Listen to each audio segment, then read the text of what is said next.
We चक्कर खा के गिर पड़ी, इसलिए जिनफेंग उसे उठा के अपने रूम में ले आया। वो उसके फेस पर करस करता हुआ कहता है कि वी तुम्हें इतना ज्यादा सफर करवाने के लिए आई एम सॉरी। और वो मन में बोलता है कि अगर तुम्हारी सारी पावर्स तुम्हारे पास वापस आ गई तो फिर क्वीन तुम्हें अपना अपोनेंट समझने लगेगी। वो तुम्हें कैसे भी करके खत्म करना चाहेगी, उससे तुम 100 गुना ज्यादा खतरे में पड़ जाओगी। वो वी को किस करता है, लेकिन टेरेसा ने उसे देख लिया। वो तो शॉक्ड रहेगी कि जिनफेंग प्रिंसेस को सीक्रेटली किस कर रहा है। वो तो सच में प्रिंसेस से प्यार करता है, तो फिर अब मुझे क्या करना चाहिए। वो अंदर गई और जैसे उसने कुछ भी ना देखा हो वैसे बिहेव करने लगी और उसने जिनफेंग को कह दिया कि मैं उसकी देखभाल रखूंगी। जब वी को होश आया तब टेरेसा उसे कुछ पिला रही थी, तो वी उसे पूछती कि तुमने मुझे क्या पिलाया। टेरेसा कहती है कि जिनफेंग ने आपके लिए जो दवाई बनाई थी वो मैं आपको पिला रही थी। उसने कहा कि आप बहुत कमजोर हो तो आपको जल्दी से रिकवर होने की जरूरत है, बस एक सिप बचा है, प्लीज इसे फिनिश कर लीजिए। लेकिन वी ने वो पीने से मना कर दिया और वो जाने लगी। जाते हुए वो सोच रही थी कि मुझे ऐसा क्यों फील हो रहा है कि उस दवाई में कुछ गड़बड़ थी। तभी जिनफेंग उसे बुलाता है कि वी तुम इतना जल्दी जल्दी में कहाँ पे जा रही हो।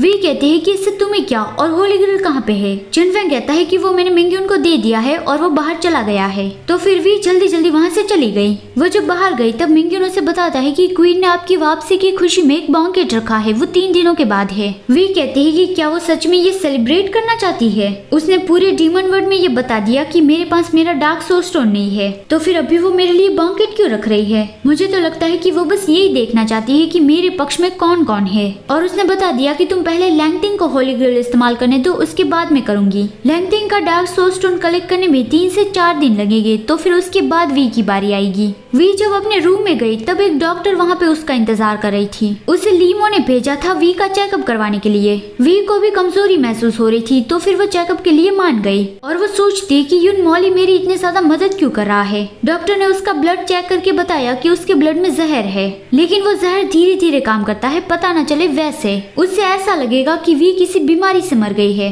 और डॉक्टर ने ये भी बताया कि ये पॉइजन आज ही आपकी बॉडी में डाला गया है। वी सोचती है कि आज मैंने जिनफेंग के घर पे जो दवाई पी थी वही हो सकता है। डॉक्टर बताती है कि अभी मैं आपको उसका एंटीडोट दे देती हूँ, लेकिन फिर से उस तरह का पॉइजन आपकी बॉडी में नहीं आना चाहिए, क्योंकि अभी आपका डार्क सोल स्टोन आपके पास नहीं है, तो अभी आप बहुत ही कमजोर हो। वी कहते हैं कि अच्छा ठीक है और इस बारे में किसी को भी मत बताना। और वो मन में बोलते हैं कि नन जिनफेंग वो दवाई तो तुमने ही बनाई थी, तो क्या तुम उससे मुझे मारने की कोशिश कर रहे थे। फिर 3 दिनों के बाद वी बैंकेट में पहुंची, लेकिन सभी लोग वी के बारे में ही बुरा बोल रहे थे कि बिना डार्क सोल स्टोन के तो वो एकदम ही यूजलेस है, वो हमारी रानी नहीं बन सकती। वी वो सब कुछ सुन रही थी और सोचते कि सब लोग मुझसे पीछा छुड़वाना चाहते हैं। तभी टेरेसा वहाँ पे आई, उसका हाल चाल पूछती है और कहती है कि नन जिनफेंग ने आपके लिए जो दवाई बनाई थी उससे आप जल्दी रिकवर हो गई। वो सच में बहुत ही केयरिंग पर्सन है। 2 दिन पहले जब मेरी तबीयत खराब हो गई थी तब उसने मेरे लिए भी मेडिसिन बनाई थी और मेरी स्पेशल केयर की थी। आपको नहीं लगता कि ये टेरेसा दूसरी लीवान बन रही है?